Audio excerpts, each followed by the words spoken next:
பிரதமர் மோடி செல்லும் இடமெல்லாம் தமிழ் கலாச்சாரத்தை பரப்பி வருகிறார். தமிழர் நலன் காப்பதில் அதிமுகவும் பாஜகவும் இரட்டை குழல் துப்பாக்கி போல் செயல்படுகிறது. எங்கள் கூட்டணியை பார்த்து முதல்வர் ஸ்டாலினுக்கு காய்ச்சல் வந்துவிட்டது என கோவில்பட்டியில் அதிமுக பொதுச் செயலாளர் பழனிசாமி பேசினார்.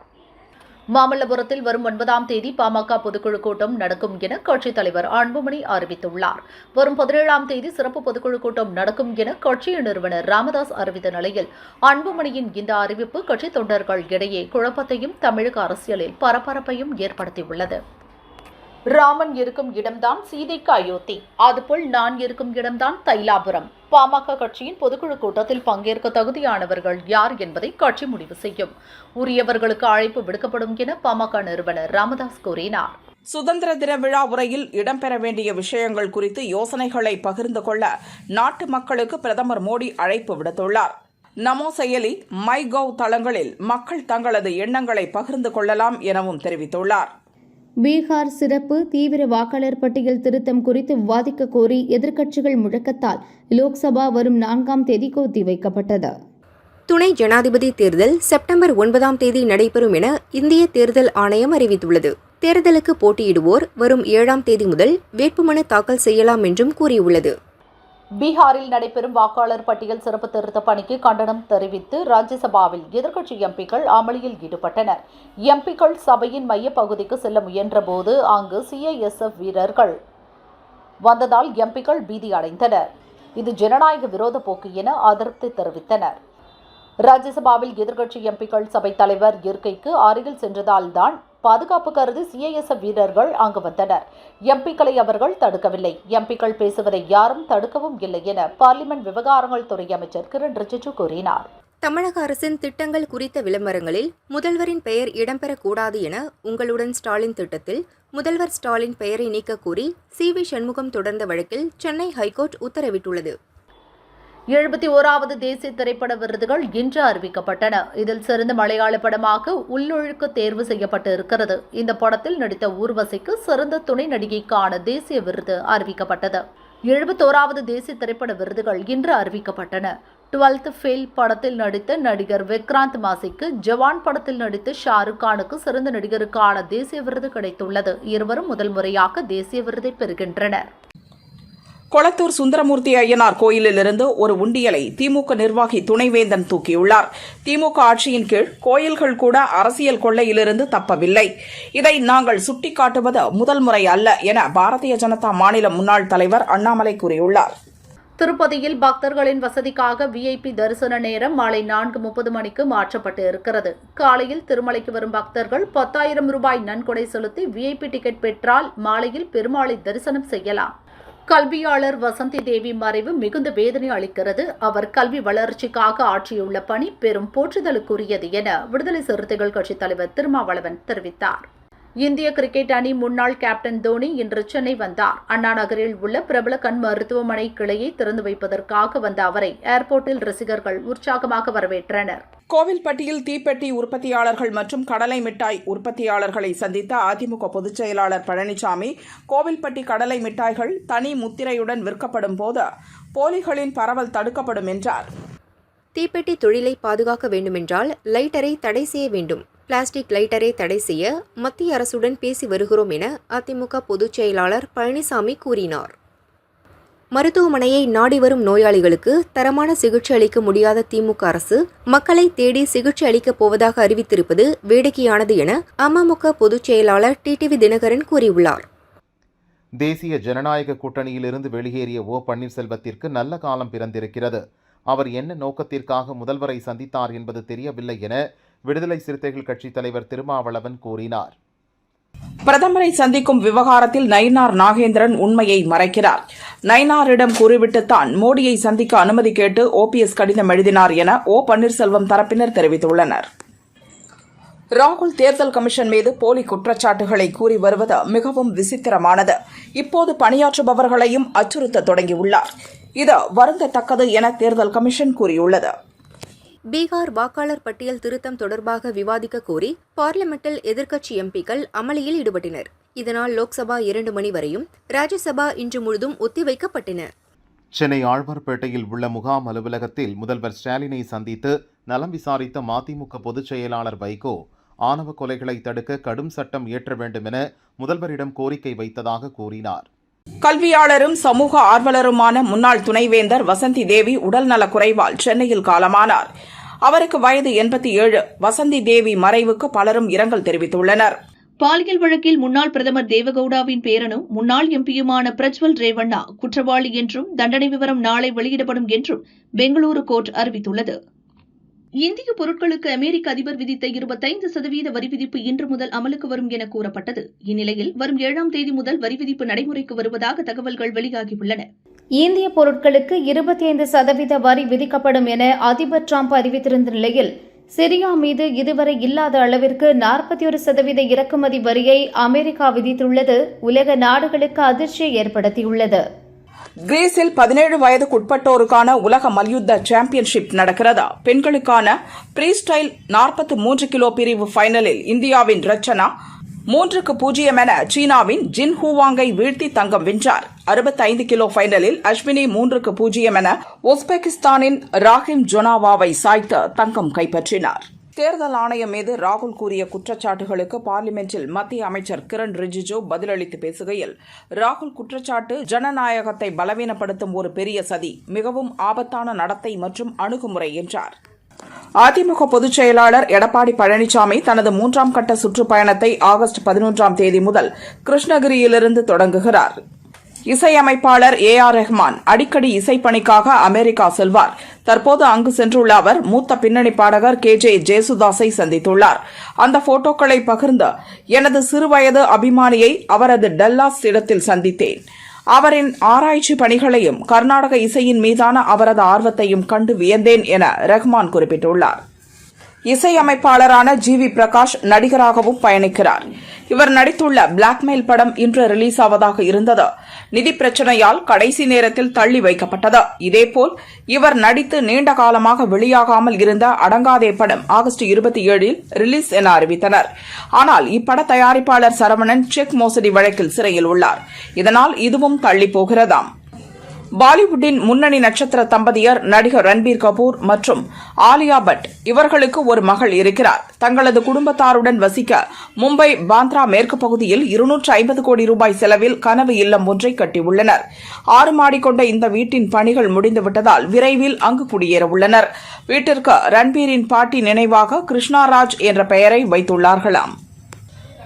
கௌதம் தின்னனூரி இயக்கத்தில் விஜய் தேவரகொண்டா, பாக்யஸ்ரீ போஸ் நடிப்பில் நேற்று வெளியான தெலுங்கு படம் கிங்டம் ஹிந்தி, தமிழ் ஆகிய மொழிகளிலும் டப்பிங் ஆகி வெளியாகியுள்ளது.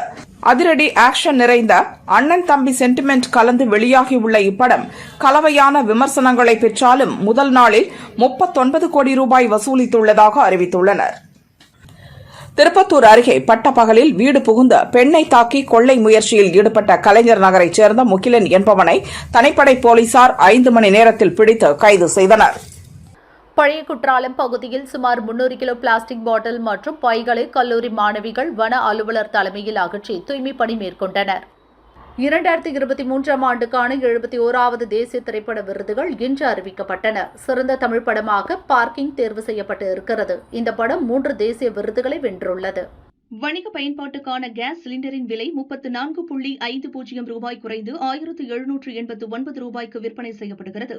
வீட்டு உபயோக சிலிண்டர் விலை எந்த மாற்றமும் இன்றி 868.50 ரூபாய்க்கு விற்பனையாகிறது. திருமலை கோயில் வளாகத்தில் பக்தர்கள் ரீல்ஸ் வீடியோக்கள் எடுக்கக்கூடாது.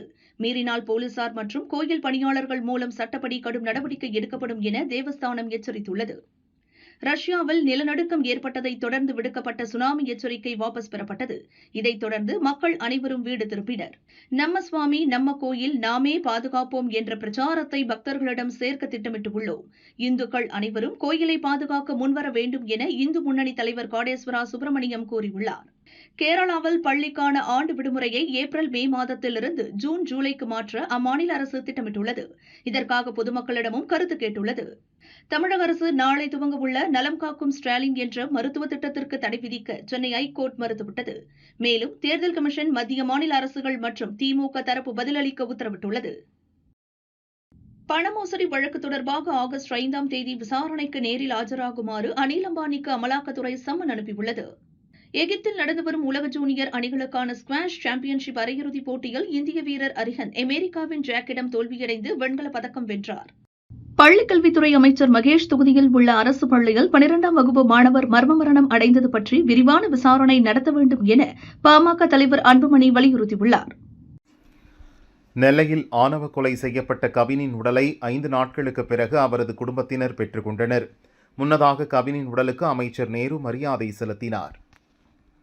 பாகிஸ்தானுடன் இணைந்து தெற்காசியாவிலேயே மிகப்பெரிய கச்சா எண்ணெய் கிடங்கு அமைக்கப்படும் என்று அமெரிக்க அதிபர் டிரம்ப் கூறியுள்ள இந்த சூழலில் ஐக்கிய அரபு அமீரக அதிபருடன் பிரதமர் மோடி முக்கிய ஆலோசனை நடத்தியுள்ளார்.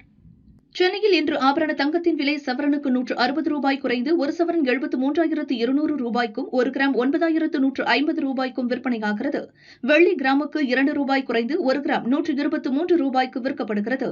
தேனிலவுக்காக இந்தோனேசியா சென்ற டாக்டர் தம்பதி உயிரிழந்த விவகாரத்தில் சேவை குறைபாடு மற்றும் மன உளைச்சல் ஏற்படுத்திய சுற்றுலா நிறுவனம் பாதிக்கப்பட்ட குடும்பத்திற்கு 1,60,00,000 ரூபாய் இழப்பீடு வழங்க வேண்டும் என சென்னை நுகர்வோர் கோர்ட் உத்தரவிட்டுள்ளது. பிரதமர் மோடி நாளை உத்தரப்பிரதேச மாநிலம் வாரணாசிக்கு செல்கிறார். அங்கு 2,200 கோடி ரூபாய் மதிப்பிலான பல்வேறு திட்டங்களுக்கு அடிக்கல் நாட்டியும் முடிவுற்ற திட்டங்களை துவக்கியும் வைக்கிறார். மியான்மரில் கடந்த 4 ஆண்டுகளாக அமலில் இருந்த அவசர நிலை நீக்கப்பட்டுள்ளதாக அந்நாட்டு ராணுவம் அறிவித்துள்ளது.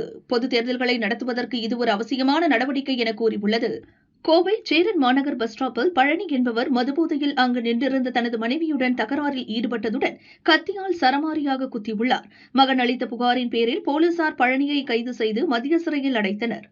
பாமக தலைவர் அன்புமணியின் 2ஆம் கட்ட தமிழக மக்கள் உரிமை மீட்பு பயணம் ஆகஸ்ட் 7ஆம் தேதி வந்தவாசியில் துவங்கி ஆகஸ்ட் 18இல் ஓசூரில் நிறைவு பெறும் என அறிவிக்கப்பட்டுள்ளது. ஆடி 3வது வெள்ளிக்கிழமையை முன்னிட்டு சேலம் மாரியம்மன் கோவிலில் 1,00,000 வளையல் கொண்டு அம்மனுக்கு சிறப்பு வழிபாடு நடைபெற்றது. கோவை காளியம்மன் கோவிலில் நடைபெற்ற லட்சுமி பூஜையில் ஏராளமான பக்தர்கள் கலந்து கொண்டனர். நாடு முழுவதும் வாக்காளர் சிறப்பு திருத்தம் தீவிரமாக மேற்கொள்ளப்படும் பட்சத்தில் தமிழகத்தில் இருக்கும் 70 லட்சம் வெளிமாநிலத்தவர்கள் இங்கு வாக்காளர்களாக மாற வாய்ப்பு உள்ளது. இதனால் அரசியலில் பெரிய தாக்கம் ஏற்பட வாய்ப்புள்ளதாக கூறப்படுகிறது. நோய் வராமல் தடுக்கும் முயற்சியாக தமிழகம் முழுவதும் சனிக்கிழமை தோறும் நலம் காக்கும் ஸ்டாலின் முகாம் திட்டம் நடைபெறும் என தமிழக அரசு அறிவித்துள்ளது. மாநிலம் முழுதும் 1256 முகாம்கள் அமைக்கப்பட உள்ளதாக கூடுதல் தலைமைச் செயலாளர் ராதாகிருஷ்ணன் தெரிவித்துள்ளார். தென்மேற்கு பருவமழையின் 2ஆம் பாதி காலமான ஆகஸ்ட் செப்டம்பர் மாதங்களில் வழக்கத்துக்கு அதிகமான மழை பொழிவுக்கு வாய்ப்புள்ளதாக இந்திய வானிலை ஆய்வு மையம் கணித்துள்ளது. இந்திய பொருட்கள் மீதான அமெரிக்காவின் 25% வரி உயர்வு அமலுக்கு வருவதாக கூறப்படும் நிலையில் இந்த வரி விதிப்பால் இந்திய பொருளாதாரத்தின் மீதான தாக்கம் குறித்து ஆய்வு செய்து வருவதாக மத்திய அரசு தெரிவித்துள்ளது. முதல்வர் ஸ்டாலினை ராமதாஸ் சந்திக்க உள்ளதாக தகவல் வெளியான நிலையில் அவரை சந்திக்க நான் நேரம் கேட்கவில்லை என பாமக நிறுவனர் ராமதாஸ் தெரிவித்துள்ளார். ராஜஸ்தானின் வறண்ட பாலைவனத்தில் சிந்து சமவெளி தொடர்பான நாகரிகம் கண்டுபிடிக்கப்பட்டுள்ளது. இங்கு கிடைத்துள்ள ஹரப்பா காலத்தின் தொல்பொருட்கள் சிந்து சமவெளி நாகரிக எல்லைகளை மறுவடிவமைக்கும் முக்கிய தடயங்களை வெளிப்படுத்துவதாக கருதப்படுகிறது. திருச்சி திருவானைக்காவல் ஜம்புகேஸ்வரர் திருக்கோவிலில் உலக அமைதிக்காக ஜப்பானிய இந்து பக்தர்கள் சிறப்பு யாகம் நடத்தினர். தமிழ் மற்றும் ஜப்பான் இடையேயான உறவு வேரூன்றி உள்ளதாக ஜப்பானிய இந்து பக்தர் சயோகா கிமுரா சாந்தி கூறினார். பீகாரில் சிறப்பு தீவிர வாக்காளர் பட்டியல் திருத்தத்தை கைவிட வலியுறுத்தி எதிர்க்கட்சி எம்பிக்கள் பார்லிமெண்ட் வளாகத்தில் ஆர்ப்பாட்டம் செய்தனர். டி.ஆர். பாலு, ஆர். ராசா, பிரியங்கா உள்ளிட்ட எதிர்க்கட்சி எம்பிக்கள் பங்கேற்றனர். ஒகேனக்கல் காவிரி ஆற்றில் நீர்வரத்து 20,000 கன அடியாக சரிந்ததைத் தொடர்ந்து 10 நாட்களுக்கு பின் சுற்றுலா பயணிகளுக்கு இன்று அனுமதி அளிக்கப்பட்டது. ஐடி ஊழியர் கவின் கொலை வழக்கு தொடர்பாக விசாரணை நடத்த மாநில தாழ்த்தப்பட்டோர் ஆணைய உறுப்பினர்கள் நெல்லை வந்தனர். அங்கு கலெக்டர் ஆபீஸில் அதிகாரிகளுடன் ஆலோசித்து இன்று மதியம் நேரடியாக களத்தில் ஆய்வு செய்து விசாரணை நடத்த திட்டமிட்டுள்ளனர். திருச்சி முக்கொம்பு பகுதியில் 2023ஆம் ஆண்டு சிறுமிக்கு பாலியல் தொந்தரவு கொடுத்த வழக்கில் உதவி ஆய்வாளர் உட்பட 2 காவலர்களை திருச்சி சரக டிஐஜி வருண்குமார் டிஸ்மிஸ் செய்து உத்தரவிட்டார். ஈரான் பெட்ரோலிய பொருட்களை வாங்கும் 6 இந்திய நிறுவனங்கள் மீது அமெரிக்கா பொருளாதார தடை விதித்துள்ளது. அமெரிக்காவில் உள்ள அந்நிறுவனங்களுக்கு சொந்தமான சொத்துகளும் முடக்கப்பட்டுள்ளன. பெங்களூரில் 13 வயது சிறுவனை கடத்தி கொன்ற குற்றச்சாட்டில் குருமூர்த்தி மற்றும் கோபாலகிருஷ்ணா என்ற இருவரை போலீசார் கைது செய்தனர். போலீசார் பிடிக்க முயன்றபோது இருவரும் தாக்க முயன்றதால் சுட்டு பிடிக்கப்பட்டதாக கூறப்படுகிறது. காயமடைந்த இருவரும் ஜெயநகர் அரசு மருத்துவமனையில் சேர்க்கப்பட்டனர். மதுரையில் இருந்து ஸ்ரீவில்லிபுத்தூர் நோக்கி அதிவேகமாக சென்ற அரசு பஸ் ஸ்ரீவில்லிபுத்தூர் அருகே சென்றபோது டிரைவர் திடீரென பிரேக் போட்டதால் பஸ்ஸில் இருந்து 1 வயது குழந்தை தூக்கி வீசப்பட்டு சாலையில் விழுந்தது. இதில் குழந்தை அதிர்ஷ்டவசமாக உயிர் தப்பியது.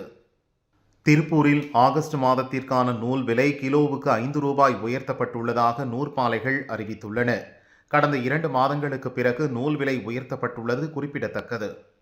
அதிமுக பொதுச் செயலாளராக தான் தேர்வு செய்யப்பட்டதை எதிர்த்து தொடரப்பட்ட வழக்கை நிராகரிக்க கோரி பழனிசாமி தாக்கல் செய்த மனுவை சென்னை உரிமையியல் கோர்ட் தள்ளுபடி செய்தது. ஓபிஎஸ் எங்கள் கூட்டணியில் எங்கே இருந்தார், அவர் பாரதிய ஜனதாவுடன் தான் இருந்தார் என முன்னாள் அமைச்சர் செல்லூர் ராஜு தெரிவித்தார். கரூர் உப்பிடமங்கலத்தைச் சேர்ந்த பழனிசாமி என்பவர் தன் மீது தவறான புகார் கூறி சஸ்பெண்ட் செய்யப்பட்டதற்கு உரிய விளக்கம் கேட்டு திருமாநிலையூர் பணிமனையில் உள்ள 30 அடி மின்கம்பத்தில் ஏறி போராட்டத்தில் ஈடுபட்டார். அவரை தீயணைப்புத் துறையினர் மீட்டனர். இந்தியா பாகிஸ்தானுக்கு இடையிலான மோதல் உட்பட உலகெங்கிலும் உள்ள பல மோதல்களை முடிவுக்கு கொண்டு வந்த அமெரிக்க அதிபர் டிரம்புக்கு அமைதிக்கான நோபல் பரிசு வழங்க வேண்டும் என வெள்ளை மாளிகை செய்தி தொடர்பு செயலாளர் கரோலின் லீவிட் கூறியுள்ளார். நமது அரசு 11 ஆண்டுகளில் பயங்கரவாதத்தை கட்டுப்படுத்தி உள்ளது. பயங்கரவாதிகள் முளையிடும் இடத்திலேயே வேரோடு அழிப்போம் என பார்லிமெண்டில் பிரதமர் மோடி பேசினார். ஆடி வெள்ளியை முன்னிட்டு வேலூர் மாவட்டம் வஞ்சூர் கிராமத்தில் உள்ள வஞ்சியம்மனுக்கு ரூபாய் 15 லட்சம் மதிப்பிலான ரூபாய் நோட்டுகளால் சிறப்பு அலங்காரம் செய்யப்பட்டது. திரளான பக்தர்கள் அம்மனை வழிபட்டு சென்றனர். கொடைக்கானல் வனத்திலிருந்து வனவிலங்குகள் வெளியேறும் நிலை ஏற்பட்டுள்ளது. வனத்தை ஒட்டியுள்ள தனியார் ஹோட்டல் அழகு நீரூற்றில் காட்டு எருமைகள் தண்ணீரை பருகி தாகம் தீர்த்தன. இந்திய கிரிக்கெட் முன்னாள் வீரர் சுனில் கவாஸ்கரை கௌரவிக்கும் வகையில் மும்பை வான்கடே மைதானத்தின் அருங்காட்சியகத்தின் நுழைவாயிலில் அவருடைய சிலை நிறுவப்படும் என மும்பை கிரிக்கெட் வாரியம் அறிவித்துள்ளது. தேனி மாவட்டம் போடி நாயக்கனூரில் தேசிய ஜனநாயக கூட்டணியிலிருந்து ஓபிஎஸ் அணி வெளியேறியதை வரவேற்று அவரது ஆதரவாளர்கள் பட்டாசு வெடித்து கொண்டாடினர். ரூபாய் 13,000 கோடி மதிப்பிலான கூட்டுறவு மற்றும் ரயில்வே உள்ளிட்ட பல முக்கிய திட்டங்களுக்கு பிரதமர் மோடி தலைமையில் நடைபெற்ற பொருளாதார விவகாரங்களுக்கான மத்திய அமைச்சரவை ஒப்புதல் வழங்கியது. முதல்வர் ஸ்டாலின் வரும் 11, 12ஆம் தேதிகளில் கோவை, திருப்பூர் மாவட்டங்களுக்கு செல்கிறார். அங்கு நடைபெறும் கட்சி நிகழ்ச்சிகளிலும் அரசு நலத்திட்ட உதவிகள் வழங்கும் விழாவில் பங்கேற்கிறார். 2 மாவட்டங்களிலும் ரோட் ஷோ நடத்த திட்டமிட்டுள்ளார். திருச்சி உறையூர் கமலவல்லி நாச்சியார் கோயிலில் திருமஞ்சனம் விமரிசையாக நடந்தது. காவேரியிலிருந்து தங்க குடத்தில் புனித நீர் கொண்டு வந்து கமலவல்லி நாச்சியாருக்கு திருமஞ்சனம் செய்யப்பட்டது.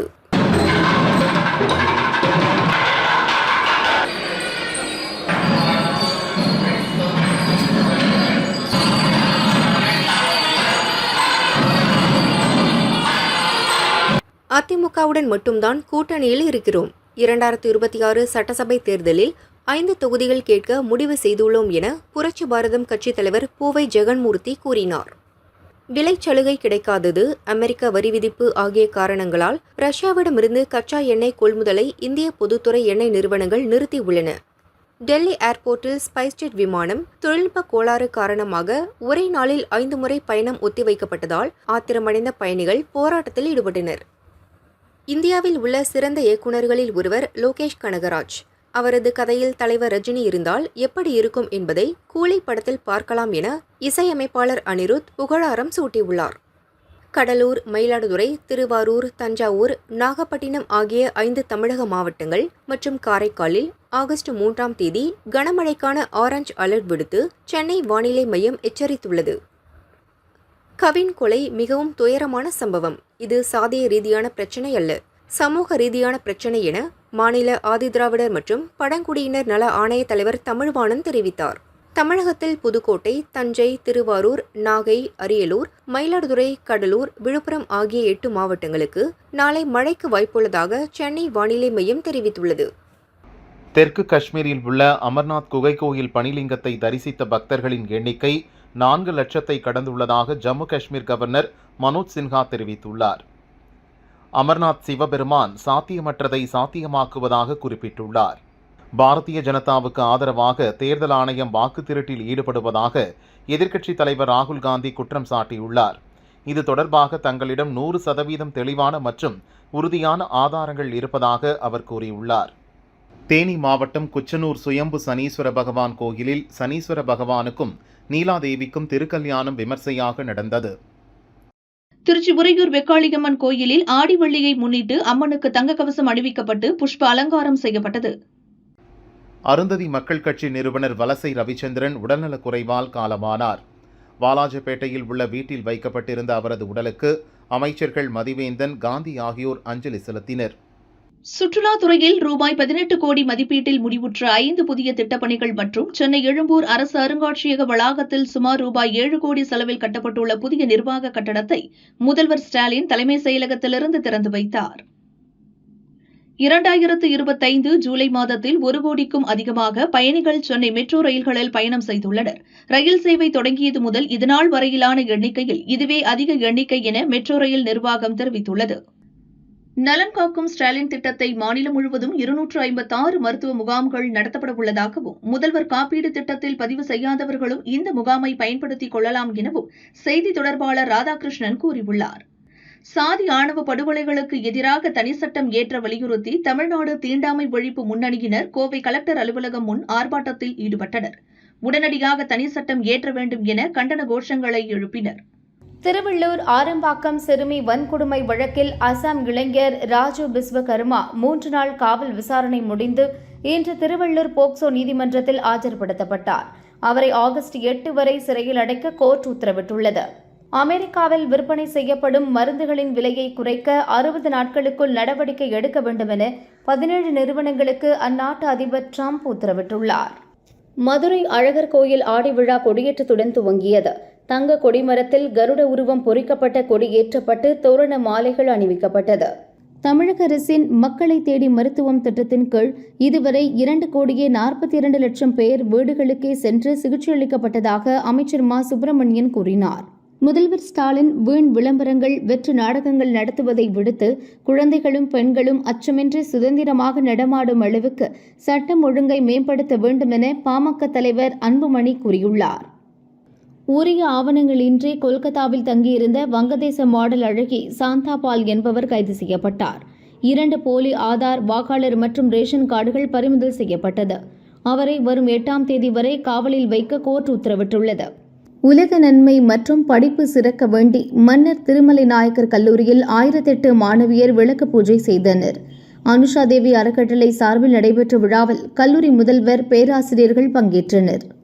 பாகிஸ்தானுடன் நாம் நடத்தியது போரல்ல, தெளிவான இலக்கு நிர்ணயிக்கப்பட்ட ஒரு மிலிட்டரி ஆபரேஷன் மட்டுமே என பிரதமர் மோடி தெரிவித்தார். மும்பை வான்கடே கிரிக்கெட் மைதானத்திற்கு டிசம்பர் 14ஆம் தேதி அர்ஜென்டினா கால்பந்து வீரர் மெஸ்ஸி வர உள்ளதாக தகவல் வெளியாகியுள்ளது. முன்னாள் கிரிக்கெட் வீரர்கள் தற்போதைய கிரிக்கெட் வீரர்களுடன் இணைந்து கிரிக்கெட் விளையாட உள்ளதாக தெரிகிறது.